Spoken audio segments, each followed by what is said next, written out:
एक सरकार के बनने की कितनी वजहें हो सकती हैं? नेता, नारा, नियत, जनादेश के अलग अलग स्वरूप। एक सरकार के गिरने की कैसी कैसी वजहें हो सकती हैं। अगर मैं आपको कहूं कि बिहार में एक सरकार एक बस कंडक्टर के चलते गिर गई तो आप क्या कहेंगे? नमस्ते, मेरा नाम सौरभ द्विवेदी है। ये ललन टॉप के पॉलिटिकल किस्सों की खास सीरीज मुख्यमंत्री है, सीजन बिहार का है और आज बात होगी बिहार के मुख्यमंत्री रहे दारोगा प्रसाद राय की।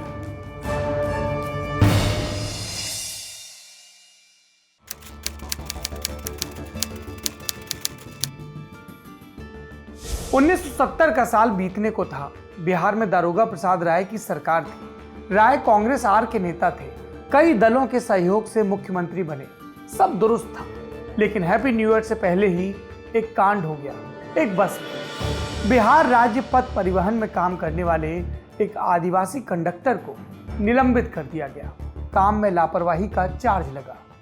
ये सरकारी कर्मचारी सस्पेंड हुआ तो पहुंचा झारखंड पार्टी के नेता बागुन सुमब्रई के पास। बागुन ने पूरा मामला सुना और फिर सीधे मुख्यमंत्री दारोगा प्रसाद के पास पैरवी के लिए पहुंच गए। सीएम ने बात टाल दी। बागुन कुछ दिनों बाद फिर पहुंचे। सीएम ने कहा, देखते हैं। एक हफ्ता बीता, मामला जस का तस। ऐसे में बागुन ने सरकार को ही देख लिया। 11 विधायकों के नेता ने समर्थन वापसी का ऐलान कर दिया।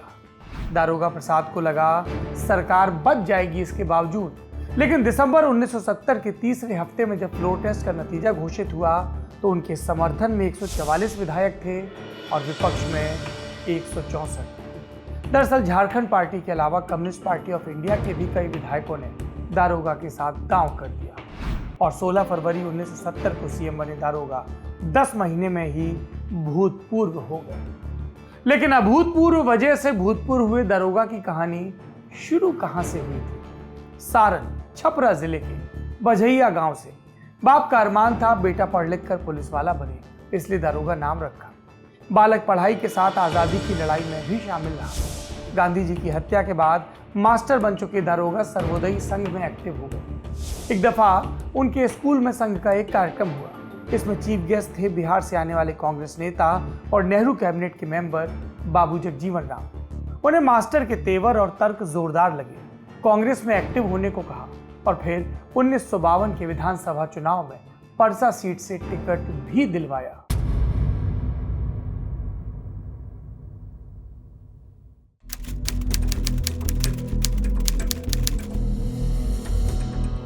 विधायक दारोगा सेकेंड टर्म से ही मंत्री भी बनने लगे। सिलसिला 1967 तक चलता रहा। उसके बाद गैर कांग्रेसी सरकारें बनने लगी। 1969 में बिहार के पहले मध्यावधि चुनाव हुए। इसके बाद फिर हंग असेंबली। कांग्रेस ने ऐसे में सरदार हरिहर सिंह के नेतृत्व में जोड़ तोड़कर सरकार बनाई। मुख्यमंत्री पद पर तब दारोगा का भी दावा था, लेकिन समर्थन देने वाले कुछ दल उनके नाम पर वीटो कर गए और ऐसे में दारोगा मंत्री ही रह गए। कुछ ही महीनों में उन्हें उस धैर्य का फल मिला। तब तक हरिहर सिंह की कांग्रेसी और भोला पासवान शास्त्री की गैर कांग्रेसी सरकार गिर चुकी थी। राज्य में राष्ट्रपति शासन था और इसकी 6 महीने की मियाद पूरी हो रही थी। कोई भी राजनीतिक दल 1 साल के अंदर चुनाव के लिए तैयार नहीं था। ऐसे में सरकार बनाने की नए सिरे से कवायद शुरू हुई। लेकिन इससे पहले देश की सियासत में एक बड़ा बदलाव आ चुका था, कांग्रेस के विभाजन के रूप में। और बिहार में भी कांग्रेस के विधायक 2 गुटों में बढ़ चुके थे। 60 विधायकों का पहला गुट, इसके अध्यक्ष जगजीवन राम, और ये इंदिरा कांग्रेस में चले गए, यानी कि कांग्रेस आर। जबकि बाकी 58 विधायक ओल्ड गार्ड्स के साथ संगठन कांग्रेस में रह गए। फरवरी 1970 में कांग्रेस आर यानी इंदिरा गांधी वाली कांग्रेस के महासचिव हेमवती नंदन बहुगुणा दिल्ली से पटना आए। केदार पांडे, राम लखन यादव सरीखे कई नेताओं ने उनके सामने अपना दावा रखा, लेकिन बहुगुणा ने मैडम से सलाह कर साफ छवि के नाम पर दारोगा प्रसाद को आगे किया और सबको चुप होना पड़ा। दरअसल पार्टी ने संवित सरकार के अनुभवों से सीख ओबीसी चेहरे पर मन बनाया था। इस पैमाने के साथ दावेदारी की बात करें तो राम लखन भी सीनियर थे, ओबीसी समाज से आते थे, लेकिन 1969 में उन्हें भ्रष्टाचार के आरोपों के चलते विधायक के लिए टिकट ही नहीं मिला था। विधायक दल का चुनाव हो गया। अब बारी थी बहुमत का नंबर मैनेज करने की। शोषित दल झारखंड पार्टी और कुछ निर्दलीय विधायकों को सरकार में शामिल होने के लिए राजी किया गया। उधर प्रजा सोशलिस्ट पार्टी और सीपीआई ने बाहर से समर्थन देना स्वीकार कर लिया और इसके बाद दारोगा प्रसाद राय ने शपथ ले ली।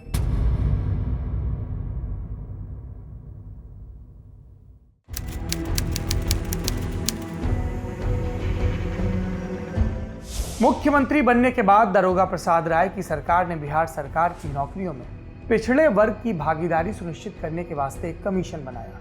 इसके मुखिया थे उनकी ही पार्टी के नेता मुंगेरी लाल।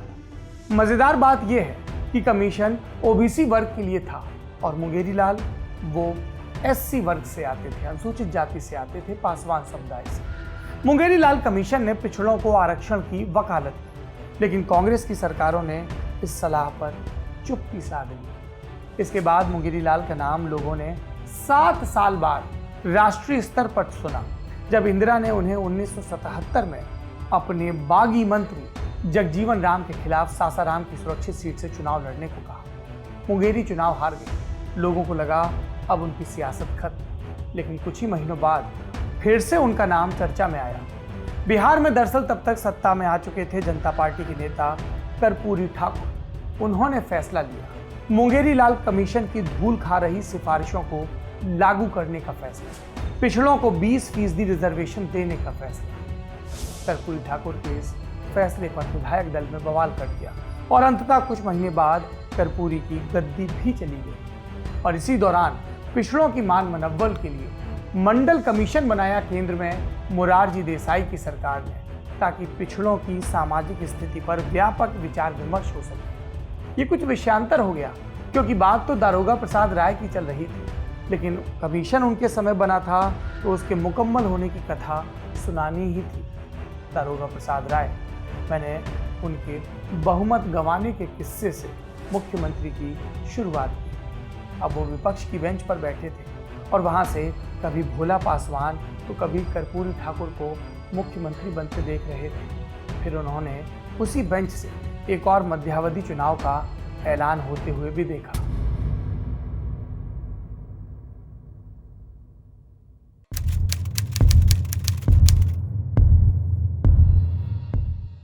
उन्नीस के चुनाव में दारोगा फिर परसा से जीते। उनकी पार्टी कांग्रेस आर को स्पष्ट बहुमत मिला, लेकिन इस दफा इंदिरा ने उनके बजाय सख्त छवि वाले केदार पांडे के नाम पर मुहर लगाई मुख्यमंत्री के पद के लिए। दारोगा को इस सरकार में कृषि मंत्री का पद मिला। कुछ वर्षों बाद केदार हटे तो अब्दुल गफूर मुख्यमंत्री बनकर आए। दारोगा फिर मंत्री बने। इस बार उन्हें वित्त महकमा मिला, लेकिन तब तक उनके ऊपर एक घोटाले में शामिल होने के इल्जाम लगने लगे थे। कहा जा रहा था कि बतौर खेती मंत्री उन्होंने ट्यूबवेल लगवाने में हेराफेरी की। जल्द ही बिहार के लोकायुक्त ने इसकी जांच शुरू कर दी। करप्शन रोकने के लिए बना ये पद लोकायुक्त। उस वक्त इस पर बैठे थे रिटायर्ड आईसीएस श्रीधर वासुदेव सोनी। सोनी ने शुरुआत में ही साफ कर दिया, मैं किसी भी किस्म के पॉलिटिकल प्रेशर में नहीं आऊंगा। ये सुन दारोगा प्रेशर में आ गए और पहुंच गए सीएम गफूर के पास। फिर क्या हुआ, इसका हमारे पास बहुत सटीक विवरण है। इंदिरा गांधी सरकार में प्रधानमंत्री कार्यालय के ताकतवर अफसर रहे बिशन टंडन के हवाले से। टंडन अपनी किताब आपातकाल एक डायरी में 27 दिसंबर 1974 की कैबिनेट की एक बैठक और उसके आगे की घटनाओं का जिक्र करते हैं और फिर लिखते हैं, यहाँ मैं आपको हूबहू बता रहा हूँ। इसकी वजह ताकि आप उस दौर की मैकियावेलियन पॉलिटिक्स भी ठीक से समझ सकें। बकौल टंडन, मंत्रिमंडल की आज एक बैठक हुई और इसमें कोई विशेष महत्व की बात नहीं हुई।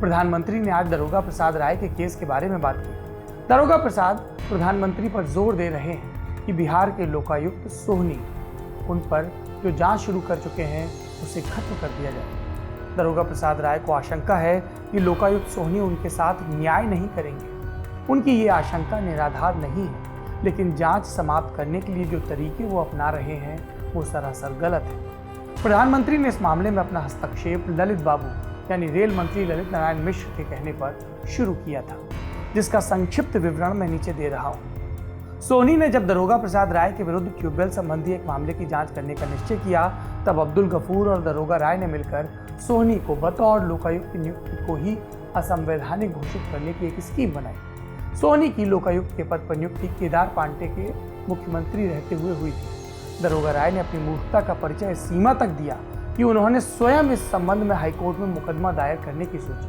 वे केदार पांडे के मंत्रिमंडल के सदस्य थे और अब भी मंत्री हैं। अतएव ये बहुत ही अटपटी बात होती कि सरकार के एक निर्णय के विरुद्ध स्वयं सरकार का एक मंत्री मुकदमा दायर करे। खैर वो किसी तरह माने, लेकिन बाद में संगठन कांग्रेस के 3 विधायकों से हाईकोर्ट में एक रिट दायर करवा दी। यहाँ तक गनीमत थी, लेकिन सरकार की ओर से जो पैरवी हो रही थी उसका प्रयोजन ये था कि रिट मंजूर हो जाए। अजीब बात थी। राज्य के विधि मंत्री जगन्नाथ मिश्र, जो ललित बाबू के भाई थे, उन्होंने जब इस मामले की ठीक से पैरवी करने के आदेश दिए तो उनसे विधि विभाग वापस ले लिया गया। रिट मंजूर होने से न केवल सोनी की नियुक्ति रद्द होती, बल्कि कुछ ऐसे कानूनी मामले भी खड़े होते जिससे केंद्र सरकार को कठिनाई का सामना करना पड़ता। और इस स्तर पर आकर प्रधानमंत्री ने हस्तक्षेप किया। प्रधानमंत्री ने फोन पर मुझे ये सब बताया और कहा कि गृह मंत्री उमाशंकर दीक्षित और विधि मंत्री HR गोखले को इसमें बीच में पड़ना चाहिए और देखना चाहिए कि राज्य सरकार की ओर से ठीक से पैरवी हो।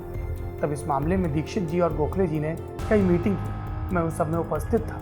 तब जाकर बात कुछ ढंग में लाई गई। अब दरोगा राय प्रधानमंत्री से ये कह रहे हैं कि दीक्षित जी ने उनसे जो वादा किया था वो पूरा नहीं किया जा रहा।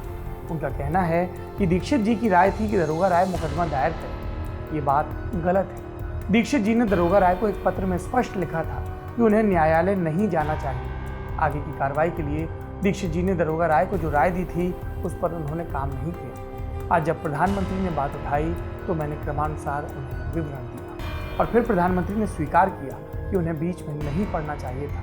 गृह मंत्रालय जो उचित होगा वो करेगा। साथ ही उन्होंने एक आध वाक्य ऐसा कहा जिससे स्पष्ट है कि आजकल वो दीक्षित जी से भी अप्रसन्न है। ये उमाशंकर दीक्षित का जिक्र हो रहा है, शीला दीक्षित के ससुर। तो आपने दिल्ली दरबार की हलचलें सुन ली और दरोगा प्रसाद, उनकी बात यह है कि ये मामला जिसको लेकर वो परेशान थे बाद में दब गया, मैनेज हो गया। लेकिन उनका करियर वो भी इसके बाद दबने सा लगा।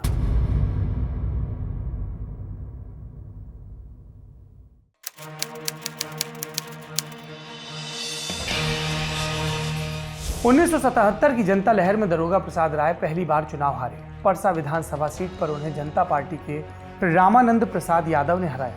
3 साल बाद फिर 1980 में चुनाव हुए। दरोगा 7वीं और आखिरी दफा परसा से विधायक बने। 10 महीने बाद 15 अप्रैल 1981 को 59 वर्ष की अवस्था में उनका देहांत हो गया। दरोगा के जाने के बाद उनके परिवार ने सीट पर परचम गाड़ा। उपचुनाव में उनकी पत्नी पार्वती देवी विधायक बनी। अगले चुनाव तक बेटा वयस्क हो गया था। उसका नाम आपने सुना होगा, चंद्रिका राय। लालू यादव के समधी यानी ऐश्वर्या के पापा चंद्रिका राय। परसा सीट से 6 दफा के विधायक और लालू सरकार में मंत्री रहे चंद्रिका राय।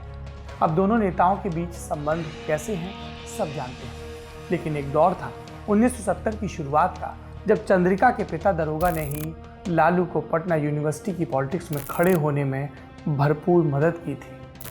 लेकिन समय, संबंध और सियासत, परिवर्तन ही इसका स्थायी तत्व है। यह थी दरोगा प्रसाद राय की कहानी। जाते जाते आपको एक ट्रिविया और दे देता हूं। उनकी सरकार कंडक्टर के सस्पेंशन के मुद्दे पर गिराई झारखंड पार्टी के बागुन सुम्बरई ने। फिर सरकार बनी कर्पूरी ठाकुर की। इसमें बागुन मंत्री बने परिवहन विभाग के और अपनी कलम से उनका पहला फैसला था कंडक्टर की बहाली का। कभी सुनाऊंगा आपको बागुन के किस्से। शरीर पर सिर्फ एक धोती पहनने वाले, 40 शादियां करने वाले, 5 दफा सांसद और 4 दफा विधायक रहने वाले झारखंड के पहले बड़े आदिवासी नेता। और नेता जो मुख्यमंत्री बने, उनकी कहानियां तो सुना ही रहा हूं। नमस्कार।